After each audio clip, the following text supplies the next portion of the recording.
نہ میں وہابی نہ میں بابی، میں ہوں مسلم علمی کتابی، نہ میں وہابی نہ میں بابی، میں ہوں مسلم علمی کتابی۔ سب سے پہلے یہ بتائیے گا کہ حضرت امام حسین علیہ السلام رضی اللہ تعالیٰ عنہ نے جو کربلا میں جو ہے وہ 3 شرطیں رکھی تھی، وہ شرطیں کون کون سی تھی؟ اور سننے میں آیا کہ اس میں ایک شرط یہ بھی تھی کہ حسین رضی اللہ تعالیٰ عنہ علیہ السلام جو ہے وہ یزید کے ساتھ جو ہے وہ بیعت کرنے کے لیے بھی تیار تھے، تو اس کے اوپر آپ کا کیا موقف ہے قرآن و سنت کی روشنی میں؟ ہمارا اس پہ موقف ہے جی، لعنت اللہ علی الکاذبین، جھوٹوں پہ اللہ کی لعنت، جنہوں نے حسین ابن علی رضی اللہ تعالی عنہ وعلیہ السلام کی قربانی کو رائے گاں کرنے کے لیے یہ جھوٹ گھڑا اور ان کی طرف منسوب کیا۔ یہ بالکل اس طریقے سے ہے کہ کوئی شخص آج کے دور میں یہ کہنا شروع کر دے کہ مولانا اسحاق صاحب رحمہ اللہ تعالی یزید کو رضی اللہ تعالیٰ عنہ کہنے کے لیے تیار ہو گئے تھے، تو یہ بالکل جھوٹ ہے، نہ یہ ان کی تعلیمات کے مطابق ہے، نہ ان کے مزاج کے مطابق ہے۔ سیدنا حسین ابن علی رضی اللہ تعالیٰ عنہ علیہ السلام بھی ایکسٹروورٹ تھے، اور وہ جو موقف اڈاپٹ کیے ہوئے تھے پوری نیک نیتی کے ساتھ، علمی دلائل کے ساتھ، خالصتاً اللہ تعالیٰ کی رضا کی خاطر انہوں نے موقف اڈاپٹ کیا تھا۔ قطعاً وہ اس موقف سے پیچھے ہٹنے والے نہیں تھے۔ جن لوگوں کو کربلا کی تاریخ نہیں پتا وہ حقائق سے بالکل نابلد ہیں اور اس قسم کی باتیں کرتے ہیں، اور یہ باتیں سنی اور شیعہ دونوں کے ہاں پائی جاتی ہیں۔ عام عوام الناس کا تو کوئی قصور نہیں ہے، کیونکہ ان بیچاروں کو تو پتہ ہی نہیں ہے کہ امت پہ کیا افطار ٹوٹی ہے۔ وہ تو صرف اس ایپیسوڈ، آخری ایپیسوڈ جو ہے اس پورے کے پورے ایک غمناک داستان کا، وہ دیکھ رہے ہوتے ہیں، انہیں ریالٹی نہیں پتا کہ کتنی تلخ ہے۔ یہ بالکل جھوٹ باندھا گیا ہے، اور عموماً جس کتاب سے یہ حوالہ پیش کیا جاتا ہے انساب الاشراف امام بلازری کی طرف منسوب ہے وہ کتاب، اور ہمارے شیخ زبیر لیزئی رحمہ اللہ تعالی نے باقاعدہ اپنی وفات سے کچھ عرصہ پہلے الحدیث رسالے میں لکھا کہ امام بلازری سے یہ کتاب ثابت نہیں ہے۔ بہرحال بہت سے لوگ ہیں جو امام بلازری سے اس کتاب کو ثابت کرتے ہیں، لیکن مسئلہ یہ ہے کہ اگر اس کتاب کو آپ ثابت مانیں گے تو اس کتاب میں تو پھر ایسی روایتیں بھی لکھی ہوئی ہیں جو کوئی بھی ایکسیپٹ کرنے کے لیے تیار ہی نہیں ہوگا۔ اس کتاب سے جان چھڑانے ہی میں عافیت ہے۔ مثلا اس کتاب میں یہ لکھا ہوا ہے کہ یزید کے آباء و اجداد کے تابوت جو ہیں وہ جہنم میں ہیں۔ یزید کے آباء و اجداد کے بارے میں یہ بھی لکھا ہے کہ جب انہیں تم میرے ممبر پہ دیکھو تو قتل کر دو۔ اب یہ میں کوڈ ورڈز میں بات کر رہا ہوں، آباء و اجداد سے مراد میں کون لے رہا ہوں وہ آپ کو پتہ چل جائے گا۔ اسی طریقے سے ایک حدیث جو صحیح سند کے ساتھ مسند البزار کے اندر موجود ہے کہ اونٹ پر بیٹھے ہوئے شخص پہ بھی اللہ کی لعنت،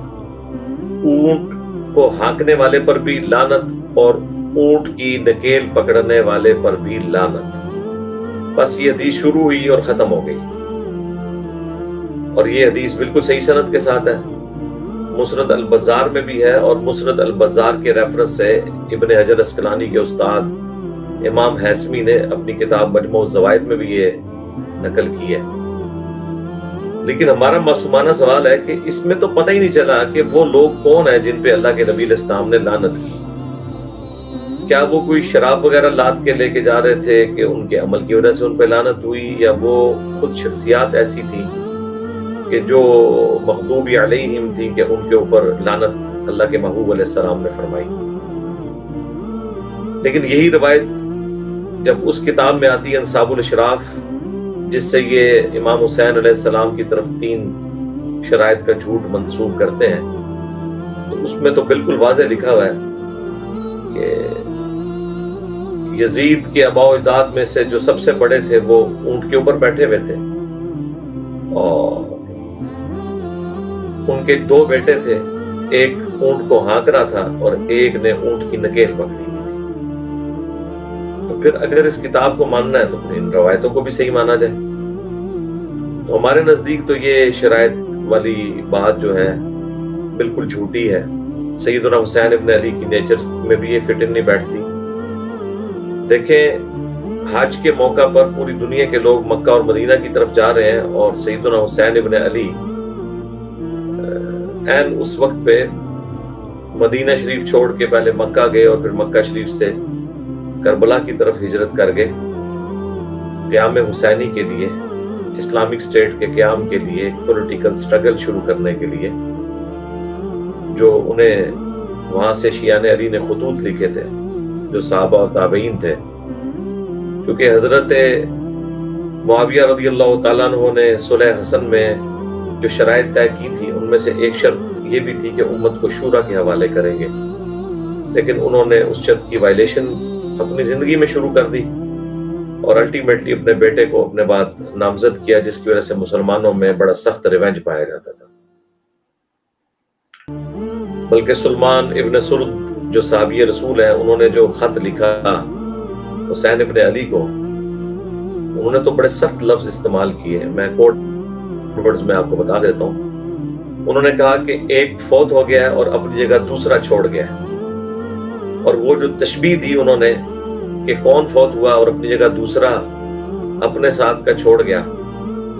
اس کے لیے جو لفظ انہوں نے استعمال کیا وہ لفظ ہے جو قرآن میں حضرت موسیٰ علیہ السلام کے مخالف کے لیے جو لفظ استعمال ہوا ہے مصر کے بادشاہ کے لیے، وہ لفظ انہوں نے یوز کیا۔ یہ بڑے سخت ورڈنگ تھی۔ تو یعنی صحابہ کرام میں، تابعین میں اس حوالے سے ریونج پایا جاتا تھا کہ یہ صلح کی باقی شرائط تو دار ہوئی، یہ بھی ہو گئی۔ آپ اس سے 4 سال پہلے چلے جائیں، صحیح بخاری میں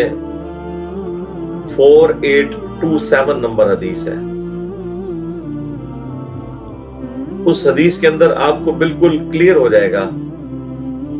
سورۃ الاحقاف کی تفسیر والے چیپٹر میں صحیح بخاری کے اندر، اور اس حدیث کے سارے طرق حافظ ابن کثیر نے اپنی تفسیر ابن کثیر میں بھی جمع کی ہیں۔ سورۃ الاحقاف کی آیت نمبر 17 کے کانٹیکسٹ میں، پارہ نمبر 26 میں یہ صورت آتی ہے۔ تفسیر ابن کثیر کو تو بریلوی، دیوبندی، اہل حدیث تینوں مانتے ہیں، کھول کے پڑھ لیں۔ امام بخاری نے یہ حدیث لی ہے اسی کانٹیکسٹ میں صحیح بخاری کے اندر کہ مروان بن حکم جو حاکم شام کی طرف سے اس وقت گورنر تھا حجاز کا، اس نے مسجد نبی کے اندر خطبہ دینا شروع کیا اور یزید ابن معاویہ کے لیے تعریفی کلمات بولے، اور اس میں اس نے یہ بات کی کہ امت کے وسیع تر مفاد میں ہمارے جو امیر المومنین ہیں حضرت معاویہ رضی اللہ تعالیٰ عنہ، ہم تو ظاہر احترام سے نام لیں گے صحابی ہونے کی وجہ سے، وہ یہ چاہتے ہیں کہ اپنے بیٹے کو اپنے بعد خلیفہ نامزد کرتے ہیں۔ بس اتنی بات کرنی تھی کہ حضرت ابوبکر صدیق کے بیٹے وہاں پہ کھڑے ہوئے، عبد الرحمن بن ابی بکر، جو سیدہ عائشہ کے بھائی تھے، اور یہ ایسے بھائی تھے کہ والدہ بھی سیم تھی۔ عرب میں اگر والد ایک ہو تو سگا بھائی تصور کیا جاتا ہے، لیکن یہ وہ بھائی تھے کہ سیدہ عائشہ کی والدہ اور عبد الرحمن بن ابی بکر کی والدہ دونوں ایک ہی عورت تھی، حضرت ابوبکر صدیق کی بیوی۔ تو سیدنا ابوبکر صدیق رضی اللہ تعالیٰ عنہ کے بیٹے نے وہاں کھڑے ہو کر کچھ کہا۔ امام بخاری نے وہ الفاظ نقل نہیں کیے کہ کیا کہا، بلکہ کوئی بات بڑی چبھنے والی کی۔ تو بخاری کے الفاظ ہیں، اس نے کہا کہ پکڑو اس کو۔ تو عبد الرحمن بن ابی بکر اپنی جان بچانے کے لیے، ساتھ ہی حجرہ عائشہ تھا، ایڈجسنٹ نبی الاسلام کی قبر مبارک، وہیں پہ سیدہ عائشہ ان کی بہن تھی، ظاہر پردہ بھی نہیں تھا، وہ اپنی جان بچانے کے لیے اس میں چلے گئے۔ مروان کو باہر سے بھی صبر نہیں آیا، اس نے باہر سے آواز لگائی کہ ابو بکر کے بیٹے تو وہی ہے نا جس کے بارے میں قرآن میں یہ آیت نازل ہوئی، سورۃ الاحقاف آیت نمبر 17، کہ یہ اپنے ماں باپ سے کہتا ہے کہ جب میں مر کے مٹی ہو جاؤں گا تو تم مجھے یہ جھوٹے وعدے دیتے ہو کہ دوبارہ سے زندہ کیا جاؤں گا، یہ اگلے لوگوں کی کہانی ہے، اے ابو بکر کے بیٹے یہ تیرے بارے میں آیت نازل ہوئی تھی، نعوذ باللہ۔ اس پہ سیدہ عائشہ کو غصہ آیا، انہوں نے پردے سے ہی اندر سے فرمایا کہ اس کو خاموش ہو جا، آل ابی بکر کے بارے میں کوئی آیت نازل نہیں ہوئی سوائے جو میری برات میں سورہ نور کی آیات نازل ہوئی تھی جب منافقین نے سیدہ عائشہ سلام اللہ علیہا کے اوپر تہمت لگائی تھی۔ اب بخاری میں تو بس اتنا ہی واقعہ ہے، لیکن اس میں جو فلنگ دی بلینکس ہے نا، جو بخاری سے بھی پتہ چلتا ہے کہ وہ بخاری میں لکھا ہے کہ کچھ کہا، کیا کہا امام بخاری نے نقل نہیں کیا۔ تفسیر ابن کثیر میں اس کے سارے طرق المستدرک للحاکم سے، سنن نسائی الکبریٰ سے، باقی کتابوں سے جمع کیے ہیں۔ اس میں الفاظ ہے کہ مروان نے جو خطبہ دیا تھا نا، اس میں ایک جملہ بول دیا تھا کہ امیر المومنین یزید کو اپنے بعد خلیفہ بنانا چاہتے ہیں، یہ تو بخاری میں ہے۔ آگے ایک جملہ تھا جو بخاری نے نقل نہیں کیا، وہ حاکم میں اور سنن نسائی الکبریٰ کے اندر موجود ہے۔ وہ یہ تھا کہ جیسا کہ ابو بکر نے بھی تو عمر کو نامزد کر دیا تھا۔ اب یہ بڑی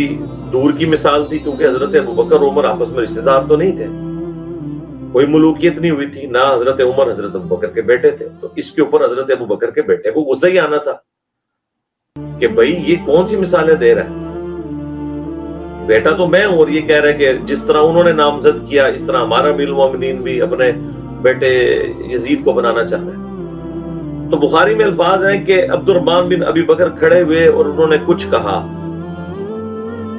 لیکن تفسیر ابن کثیر میں حاکم اور سنن نسائی الکبریٰ کے حوالے سے وہ الفاظ بھی نقل ہوئے ہیں کہ اس نے کیا کہا۔ وہ عبد الرحمن بن ابی بکر رضی اللہ تعالیٰ عنہ نے کہا کہ سیدھی طرح کہہ کہ تیرا امیر المومنین کیسر و کسرا یعنی رومنز اور پرشینز کے جو بادشاہ تھے ان کے طریقے پہ چل رہا ہے، ابو بکر اور عمر کے طریقے پہ نہیں چل رہا۔ ظاہر ہے یہ بڑی سخت بات تھی، اور جو بخاری میں پھر الفاظ ہیں کہ اس نے کہا پکڑو اس کو، وہ یہی بات تھی۔ بخاری میں تو اتنا ہی ہے کہ عائشہ نے کہا کہ آل ابی بکر کے بارے میں صرف سورہ نور کی آیات نازل ہوئی ہیں، لیکن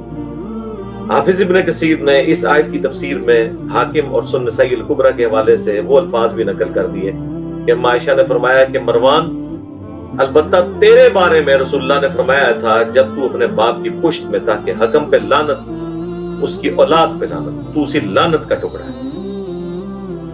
اور ان کو تو مدینہ بدر بھی کر دیا گیا تھا، المعجم الکبیر طبرانی کے اندر بھی موجود ہے۔ اسد الغابہ جو صحابہ کرام کی حالات زندگی پہ 8000 صحابہ کے حالات ابن اثیر نے جمع کیے ہیں،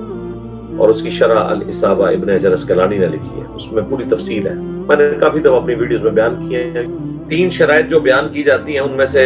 پہلی شرط وہ کہتے ہیں کہ جی مجھے واپس مدینہ شریف جانے دو، بالکل جھوٹ، اس کے لیے تو وہاں آئے نہیں تھے۔ دوسرا یہ کہ جی مسلمان سرحد پہ مجھے جانے دو، میں جا کے کفار سے قتال کروں۔